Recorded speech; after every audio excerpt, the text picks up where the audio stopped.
Deixe-me perguntar sobre o motivo em jogo nesta agenda que você está descrevendo. Como a agenda globalista de impor o que eles descrevem como democracia liberal em outros países. Se você voltar para os anos Obama, onde eu acho que muita da hostilidade entre os EUA e a Rússia começou com o Departamento de Estado de Hillary Clinton e ao longo dos anos, obviamente os Estados Unidos estão perfeitamente felizes em se associar e lidar com, e até mesmo impor, regimes muito ditatoriais. Quando houve protestos no Egito pela democracia por parte dos estudantes, o governo Mubarak estava muito próximo dos Estados Unidos. Hillary Clinton falou sobre o primeiro-ministro, o presidente e a senhora Mubarak serem muito amigos de sua família. Na Arábia Saudita e nos Emirados, em todo o mundo, os Estados Unidos têm se associado e estado muito satisfeitos com regimes ditatoriais. Então, quando há esse esforço para usar essas agências para mudar o governo da Rússia, mudar o clima político na Europa Oriental e coisas do tipo, não me parece que o motivo seja, eles querem apenas espalhar a democracia porque amam a liberdade. Qual você acha que é o motivo e por que houve esse esforço para tentar minar a estabilidade e outros governos na região, incluindo o seu? Então, em primeiro lugar, eu acho que isso foi um tipo. Existem duas linhas, duas escolas nas relações internacionais, como você certamente sabe, realismo e liberalismo. De acordo com o realismo nas relações internacionais, você pode lidar com qualquer governo se eles estiverem dispostos a, qualquer governo se estiver disposto a cooperar com você, a seguir sua linha, a apoiá-lo, e você simplesmente ignora se eles são ditatoriais, autoritários, democráticos, liberais, socialistas, comunistas. Isso é de importância secundária. Isso é realismo. Então você deve seguir seus interesses nacionais e todo o resto é de importância secundária. Essa era a posição de Kissinger, a posição de John Mearsheimer. Isso é realismo clássico nas relações internacionais e, em parte, os Estados Unidos se baseiam nessa linha, nessa escola. Então, o que é bom para a América é aceitável. Então, se tudo democracia ou política está em nosso interesse. O liberalismo e as relações internacionais são um sistema totalmente diferente. Então, essa é a ideia de que você deve combater o autoritarismo em qualquer país, incluindo nos Estados Unidos, na Europa. Então, ninguém é perfeito. Então, precisamos tornar a democracia mais funcional, mais igual, mais tolerante, mais woke, em certo sentido, e começando por aqueles regimes que abertamente não são tão liberais ou são chamados assim. Então, esse é o tipo de ângulo diferente. Mubarak era o amigo dos Estados Unidos e de Israel, nada contra eles, mas ao mesmo tempo ele era abertamente autoritário. Como o general Sisi. Sim. Não há grande diferença. Eles pertencem a campos ideológicos diferentes, mas os métodos que usam no governo são mais ou menos semelhantes.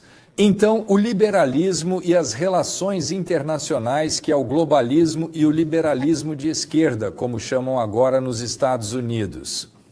Portanto, é uma abordagem totalmente diferente para os assuntos internacionais e, nesse sentido, a Rússia representa uma espécie de Estado civilizacional independente com uma filosofia política diferente, com valores diferentes.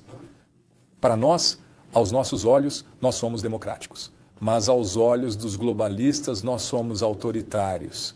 Então, a ideia de derrubar o sistema político russo se encaixa perfeitamente nesse liberalismo e nas relações internacionais. O mesmo com o Oriente Médio, os Estados Islâmicos, e essas escolas normalmente, durante os últimos 100 anos nos Estados Unidos, competiram. Elas estavam mais ou menos em equilíbrio. Então, um passo de forma realista, o outro de forma liberal, e elas cooperaram de alguma forma. Mas, após a queda da União Soviética, os liberais nas relações internacionais venceram porque, segundo Fukuyama, eles observaram que agora é o momento da unipolaridade. Então, todo mundo deveria se transformar em democracia liberal. Chega de realismo, chega de Estado nacional. Precisamos destruí-los, precisamos chegar a um governo global. Isso é parte normal dos manuais de relações internacionais na seção dedicada ao liberalismo e relações internacionais. Isso não é teoria da conspiração. Governo mundial é um conceito político lógico e sociológico do liberalismo nas relações internacionais. E esse foi o tipo de movimento desequilibrante. Concentrar tudo nessa abordagem liberal global. E eu acho que isso foi a perda do equilíbrio e Trump está restaurando isso. Então ele não é contra a democracia liberal, mas é contra uma atitude irrealista em relação ao mundo e à política mundial. Essa é a responsabilidade ou o papel da América de mudar outros governos. Agora, deixe-me perguntar a você, no entanto, nesta escala que você acabou de descrever de democracias liberais de um lado e regimes autoritários do outro. Antes da queda da União Soviética, todos os americanos foram criados, ensinados. A União Soviética está no extremo do autoritarismo. Não há eleições, não há liberdade de expressão. Se você criticar o governo, vai para a prisão. Todas essas coisas foram ensinadas. E após a queda da União Soviética e a ascensão de Yeltsin e uma certa mudança no relacionamento entre os Estados Unidos e a Rússia, por um tempo havia essa sensação de que, a Rússia está se tornando mais ocidental, há mais reformas democráticas agora. E agora estamos muito de volta à mesma perspectiva da Rússia e do Ocidente, que tínhamos antes da queda da União Soviética. É um regime autoritário. Não houve eleições reais. Pessoas que criticam o governo vão para a prisão.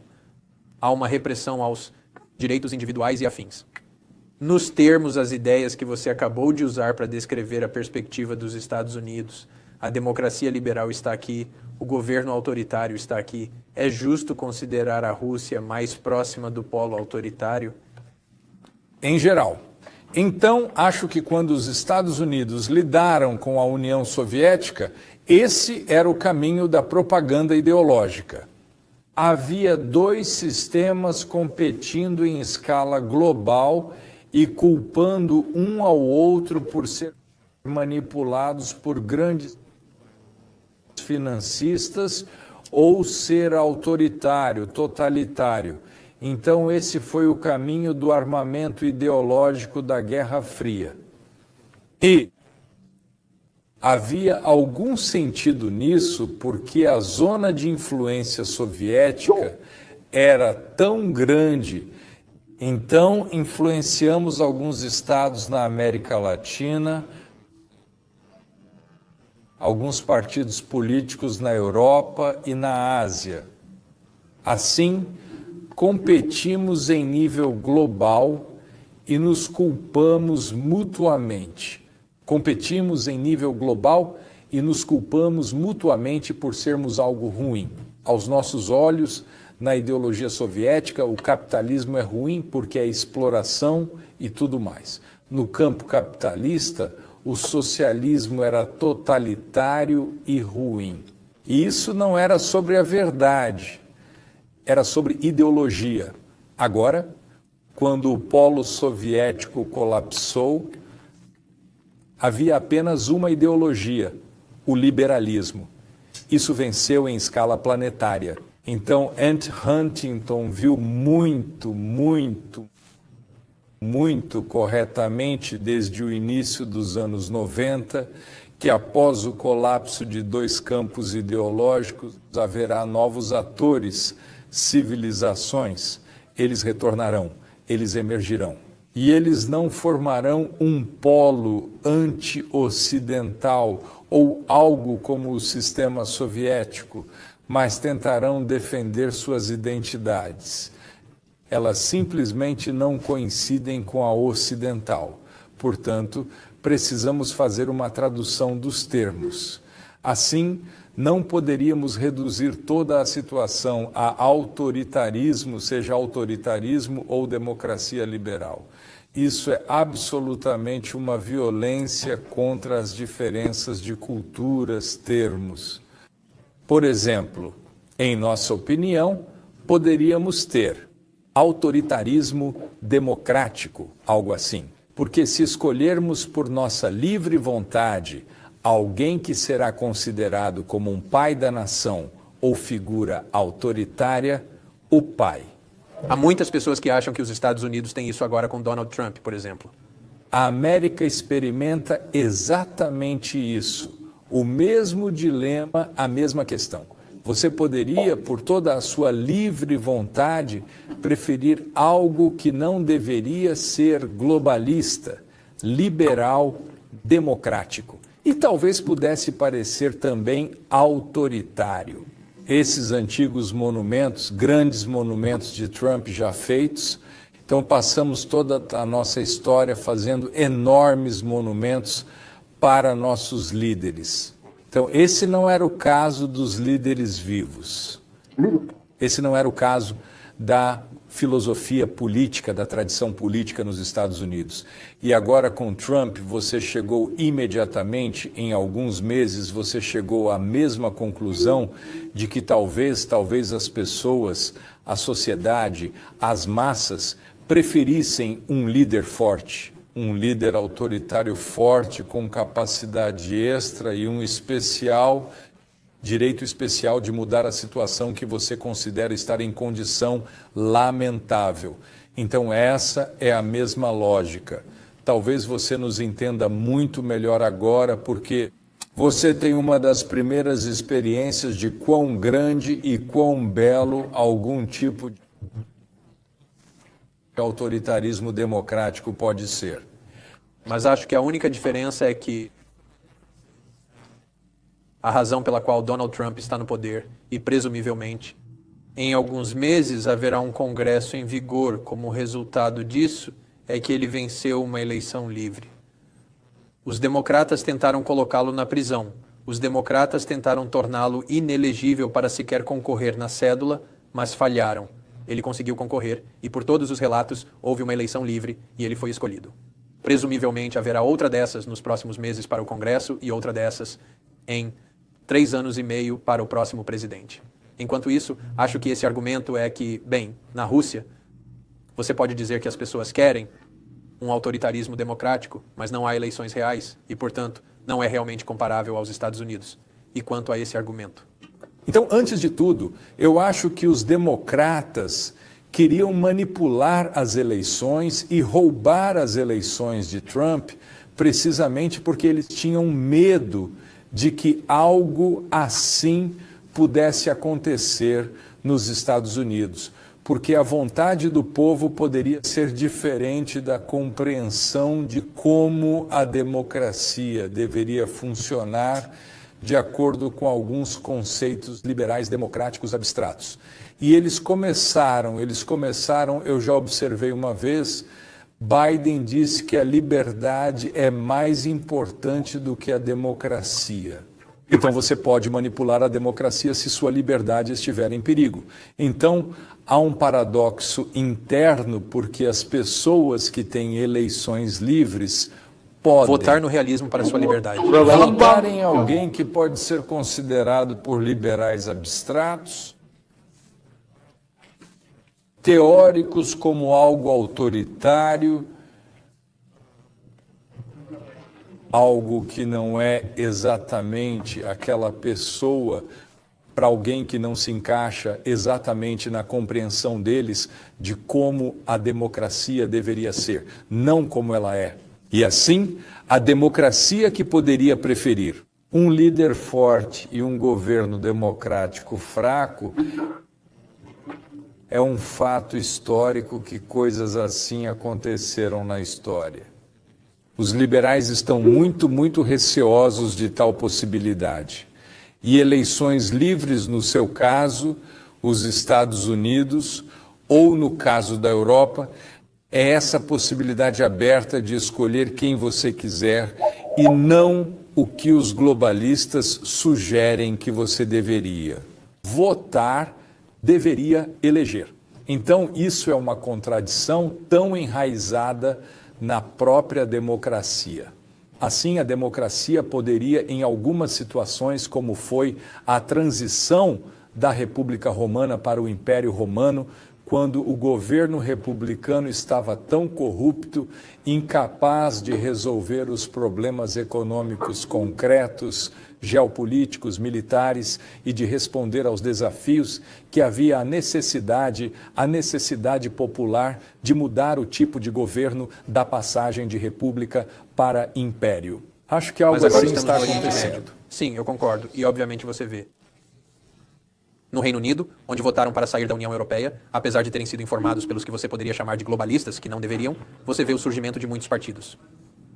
Ontem mesmo, na Alemanha, o AfD é agora o segundo partido mais popular.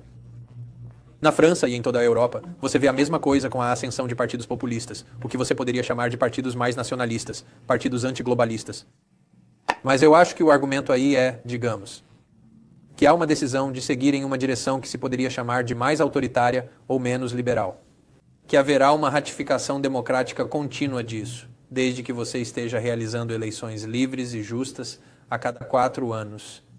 E isso ainda seria uma diferença, muitos críticos do seu país diriam, do que acontece aqui na Rússia, porque aqui na Rússia você pode pensar que há satisfação com esse sistema, mas você realmente não tem eleições livres e justas para testá-lo.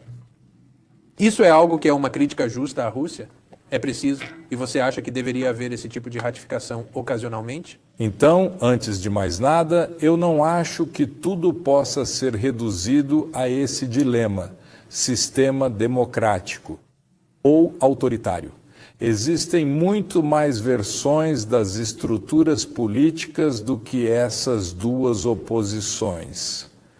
Em segundo lugar, se considerarmos, por exemplo, as eleições russas, como são agora, quando as pessoas votam em Putin a cada 5 anos, você tem Trump à frente dos Estados Unidos, se você tem.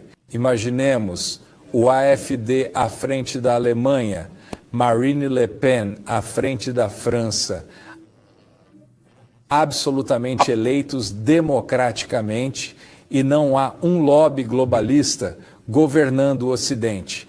Então, como você acha que eles reconheceriam as eleições russas como justas, democráticas, totalmente transparentes e responsáveis? Então, tenho a sensação de que sim, eles diriam, eles provariam, porque é contra a lógica dos globalistas.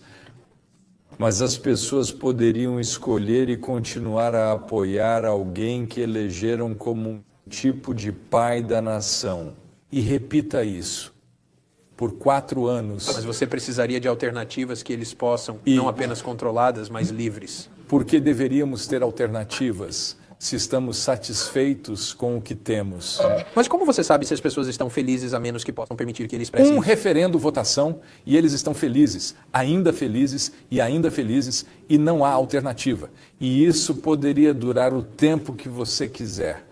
Finalmente, você acredita no seu líder, no seu pai da nação, tanto que você seguirá a sua indicação do sucessor. Então ele, por exemplo, Putin, diria: este cara continuará a minha linha, ele sabe melhor do que nós e vamos acreditar e votar nisso, sem alternativas. Então, às vezes, alternativas são importantes, mas às vezes não. Eles poderiam ser, por exemplo, se houver algum colapso da autoridade de alguma liderança, poderia haver uma maneira diferente de derrubá-la, seja por votos de forma democrática ou não. Existem diferentes maneiras, mas se houver um descontentamento radical, insatisfação com o líder governante, figura governante, sempre há uma maneira de acabar com isso. Então, acho que a história russa tem exemplos. Na história americana existe exemplos. Europeia, africana, asiática, nós somos, isso é meio que eterno, questões eternas. E Maquiavel disse: se há um governante que está vivo, ele é um bom governante, porque o mau governante não Obrigado por assistir a este trecho do System Update, nosso programa ao vivo que vai ao ar de segunda a sexta às 7 da noite, horário do leste, exclusivamente no Rumble. Você pode assistir aos shows noturnos completos ao vivo ou ver o acervo de episódios gratuitamente em nossa página no Rumble. Você também pode encontrar episódios completos na manhã seguinte, a exibição em todos os principais podcasts e plataformas, incluindo Spotify e Apple. Todas as informações que você precisa estão vinculadas abaixo. Esperamos vê-lo por lá.